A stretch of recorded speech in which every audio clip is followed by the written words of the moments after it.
Hi കൂട്ടുകാരെ, ഒരു വറ്റൽ മീൻകറിയാണ് ഉണ്ടാക്കാൻ പോകുന്നത്. ആദ്യമായിട്ട് കുറച്ച് മല്ലി, കുറച്ച് കുരുമുളക്, കുറച്ച് പെരിഞ്ജീരകം, കുറച്ച് വറ്റൽമുളക്, കുറച്ച് കാശ്മീരി, ഇതെല്ലാം ഒന്ന് ചെറിയ രൂപത്തിലൊന്ന് വറുത്ത് അരച്ചു കൊണ്ടുവരാം. എല്ലാം കൂടെ ഒന്ന് ചെറിയ രൂപത്തിലൊന്ന് വറുത്തെടുക്കാം. വെളിച്ചെണ്ണ ഒഴിക്കുന്നത്, ലേശം ഉലുവ പൊട്ടിക്കുന്നു. പൊട്ടിക്കഴിഞ്ഞാൽ ഇതാ ഇഞ്ചി വെളുത്തുള്ളി ചതച്ചത് ഇത് വന്നു കഴിഞ്ഞാല് പിന്നെ ചെറിയുള്ളി, അതിനോട് കൂടെ തന്നെ നമുക്ക് 2 പച്ചമുളക് നടുക കയറിയിടാം. കുറച്ച് കറിവേപ്പിലയും കൂടി ഇട്ട് നല്ലവണ്ണം ഒന്ന് വഴറ്റെടുക്കാം. തക്കാളി ഇട്ട് കൊടുക്കാം. തക്കാളി ഇട്ട് നല്ലവണ്ണം വഴറ്റെടുക്കാം. വറുത്ത് പൊടിച്ച് അരച്ചെടുത്ത കൂട്ട് ഇതിലേക്ക് ഒഴിച്ചു കൊടുക്കാം. എന്നിട്ട് ഇതാ നല്ലവണ്ണം നമുക്ക് വഴറ്റെടുക്കാം.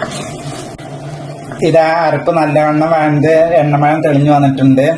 ഇനി ഇതാ കുടംപുളി വെള്ളത്തോട് കൂടെ ഒഴിച്ചു കൊടുക്കാം. ഇത് ഞാൻ കുടംപുളി ഇട്ട് തിളപ്പിച്ച വെള്ളമാണ്. ഒപ്പം തന്നെ നമുക്ക് ഉപ്പിട്ട് കൊടുക്കാം. തിളച്ച് വന്നിട്ടുണ്ട്. ഇനി നമുക്ക് അരപ്പ് കഴിയ വെള്ളം ഒഴിച്ചു കൊടുക്കാം. ആവശ്യത്തിന് വെള്ളം ഒഴിച്ചു കൊടുക്കാം. നല്ലവണ്ണം തിളച്ച് വരട്ടെ. ഇതാ കറിയെല്ലാം തിളച്ച് ഒന്ന് കൊഴുത്ത് വന്നിട്ടുണ്ട്. മീനെല്ലാം പറക്കി ഇങ്ങനെ ഇട്ട് കൊടുക്കാം. തൊണ്ടൻമുളക് ഇങ്ങനെ ഇട്ട് കൊടുക്കാം. പിന്നെ കുറച്ച് കറിവേപ്പിലയും ഒന്നിങ്ങനെ ചുറ്റിച്ചെടുക്കാം. മൂടി വെച്ച് നമ്മൾ ഒരു 10 മിനിറ്റ് നേരം ഒന്ന് വേവിച്ചെടുക്കാം. ഇതാ മീൻകറി എല്ലാം സെറ്റായി വന്നിട്ടുണ്ട്. ഇനി നമുക്ക് അല്പം കുരുമുളക് പൊടി ഇങ്ങനെ വിതറാം. എന്നിട്ട് തീ ഓഫ് ചെയ്ത് അല്പം പച്ച വെളിച്ചെണ്ണ ഒഴിക്കാം. കുറച്ച് കറിവേപ്പില, എന്നിട്ട് നമുക്ക് മൂടി വെക്കാം.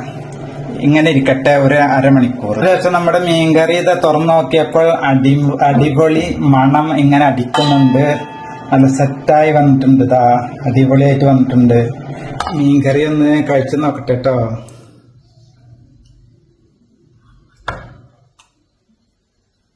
നല്ല മണമുണ്ട്. ഒന്ന് കഴിച്ചു നോക്കട്ടെ.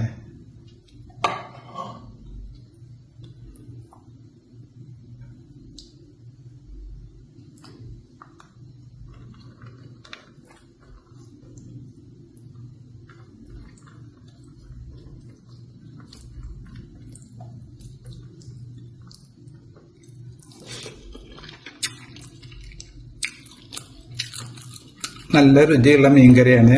നിങ്ങളെല്ലാവരും തീർച്ചയായിട്ടും ട്രൈ ചെയ്ത് നോക്കേണ്ട ഒരു മീൻകറിയാണ്.